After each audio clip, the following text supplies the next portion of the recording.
Queridos, vamos ao estudo da lição número 10, a parte de quinta-feira, falando sobre o Espírito Santo na obra do santuário. Deus instruiu Moisés para que ele fizesse a construção do santuário de acordo com o modelo celestial que lhe foi dado.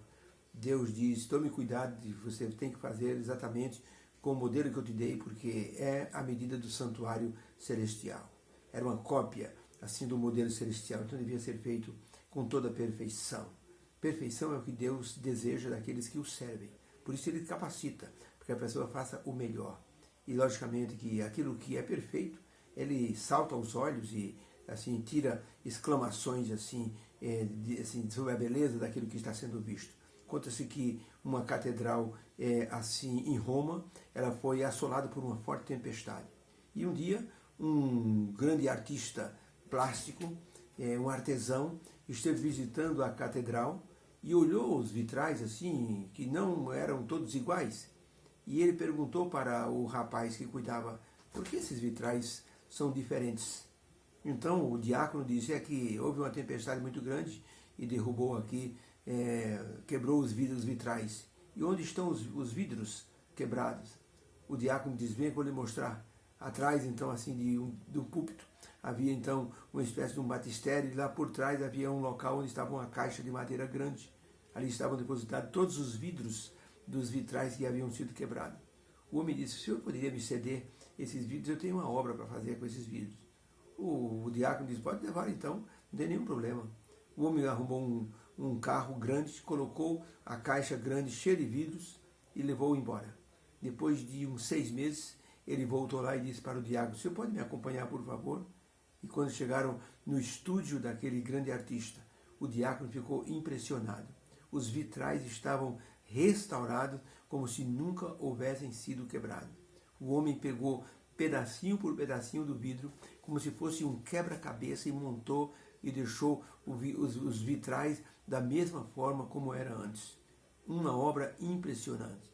Quando os vitrais foram recolocados ali, houve uma alegria geral por parte dos membros que frequentavam aquela catedral.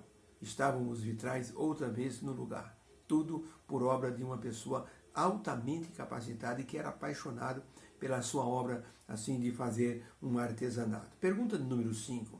Para a construção do santuário e dos utensílios, que dons especiais foram dados por Deus para que todos os detalhes fossem feitos de forma bela e perfeita? Êxodo 31, verso 1 diz assim: depois falou o Senhor a Moisés, dizendo: eis que eu tenho chamado por nome a Bezalel, filho de Uri, da tribo de Judá, e eu o enchi do Espírito Santo, de sabedoria e de entendimento e de ciência em todo o trabalho, para elaborar projetos e trabalhos em ouro, prata e em cobre, e em lapidar pedras e em entalhes de madeira, para trabalhar em tudo. Eis que eu tenho posto com ele também a Oliabe, filho de Alzamaque, da tribo de Dan. E eu tenho dado sabedoria ao coração de todos aqueles que são hábeis, para que trabalhem junto com eles e façam tudo o que vos tenho ordenado, a saber, que eles façam a tenda da congregação, que eles façam a arca do testemunho, o propiciatório que vai cobrir a arca, e também os pertences da tenda. Falou também e que eles façam também a arca do testemunho e também os objetos que estarão dentro do templo. Falou mais o Senhor a Moisés, dizendo: tu, pois, fala aos filhos de Israel, dizendo: certamente guardareis os meus sábados, porquanto isto é um sinal entre mim e vós nas vossas gerações, para que saibais que eu sou o Senhor que vos santifica. Entre mim e os filhos de Israel será um sinal para sempre, porque em 6 dias fez o Senhor o céu, a terra, o mar, as fontes das águas, e no 7º dia descansou e restaurou-se. E deu a Moisés, quando acabou de falar com ele no Monte Sinai, as 2 tábuas do testemunho, tábuas de pedra, escritas pelo dedo de Deus. Pergunta para a construção do santuário dos utensílios: que dons especiais deu a pessoas especiais? Resposta: para garantir que tudo saísse de forma perfeita, como foi dito a Moisés. Deus chamou pessoas habilidosas, Bezalel e Aholiabe, e outros que os acompanharam, e os capacitou ainda mais.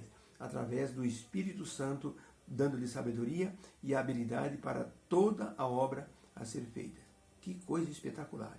Os homens já tinham habilidade e o Espírito Santo ainda os habilitou ainda mais, enchendo-os de conhecimento e de sabedoria. Não havia faculdade, não havia internet, não havia como pedir informação para ninguém. Então tinha que ser eles e Deus, eles e o Espírito Santo.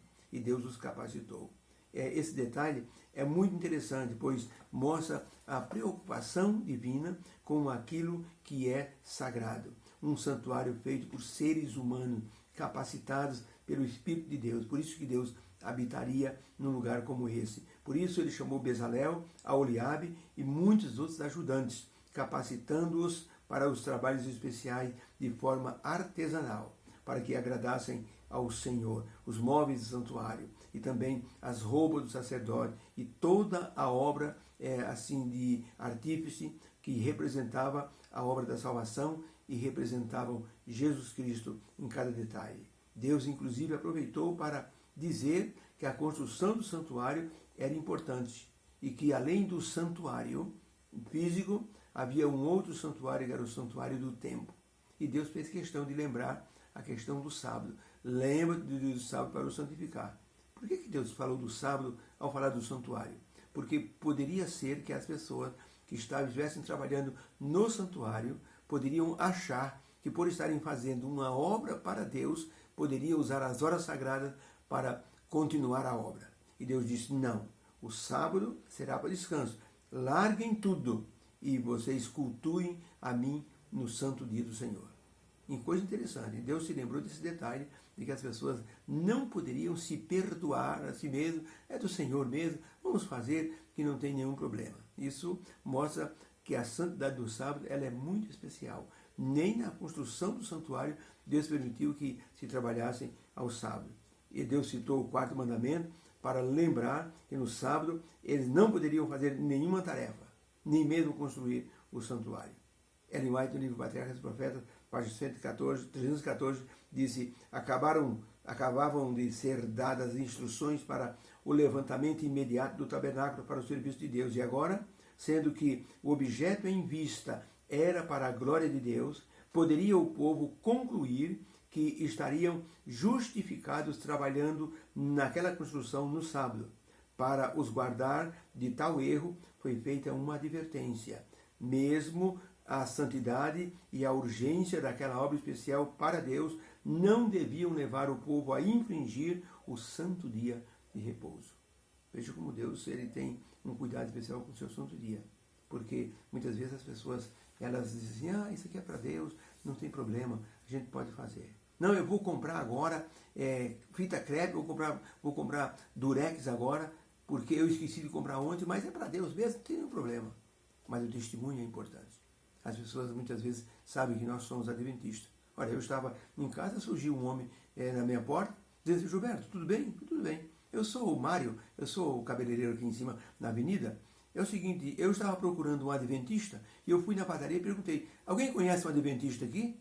O dono da padaria disse, eu conheço, o Giba, vai na casa dele, mora na rua Nádia.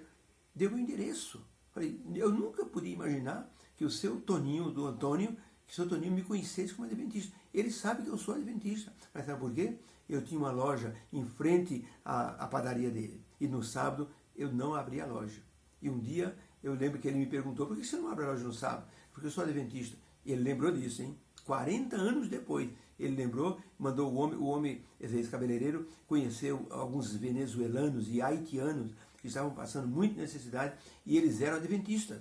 E um deles foi cortar cabelo lá e comentou, eu sou adventista e eu estou procurando a igreja adventista. Ele disse, vou procurar um adventista. Me deu o endereço para ele, o homem veio na minha porta com o endereço dos venezuelanos para que eu pudesse visitar. Fomos visitar, demos todo o acompanhamento para eles, aí veio a Covid. Felizmente, o marido de uma das irmãs faleceu e eles voltaram para a Venezuela, depois voltaram para o Brasil e continuam frequentando a igreja. Graças a Deus. Eu fiquei impressionado com que aquele dono da padaria sabia que eu era adventista. Então, é por isso que nós não podemos fazer as coisas no sábado, porque pensando que estamos sendo justificados porque aquilo é para Deus. Não, não pode. Uma emergência, você, por exemplo, tem que comprar um remédio de uma pessoa numa emergência, a pessoa passou mal naquele momento, aí você, logicamente, Deus assim, justifica você. Mas a pessoa, por ter esquecido na sexta-feira, quer usar as horas do sábado. Meu pai dizia assim: Gilberto, eu não como pão amanhecido, não como. Então eu vou pagar o pão hoje na padaria, amanhã você vai buscar o pão lá na padaria. E um dia eu estava indo lá, menino ainda, tinha meus 10, 12 anos, estava indo buscar o pão, o pastor passou para ir na igreja, parou o carro e disse: Gilberto, você vai aonde? Estou indo na padaria buscar pão. Mas hoje é sábado. Eu sei, pastor, mas meu pai pagou ontem o pão, eu estou indo só buscar. Ele foi na minha casa de tarde. Irmão Cícero, não pode fazer isso, eu vou trazer ele no sábado. Mesmo o irmão pagando na sexta-feira, quando o irmão manda seu filho buscar no sábado, está concluindo a compra. Então não pode. Meu pai entendeu na hora. Então isso nós temos que pensar nesse detalhe, porque Deus se preocupou com o detalhe na hora de fazer o santuário. Deus abençoe, um beijo no coração. Deus possa nos capacitar para o seu trabalho na sua causa. Fica com Deus.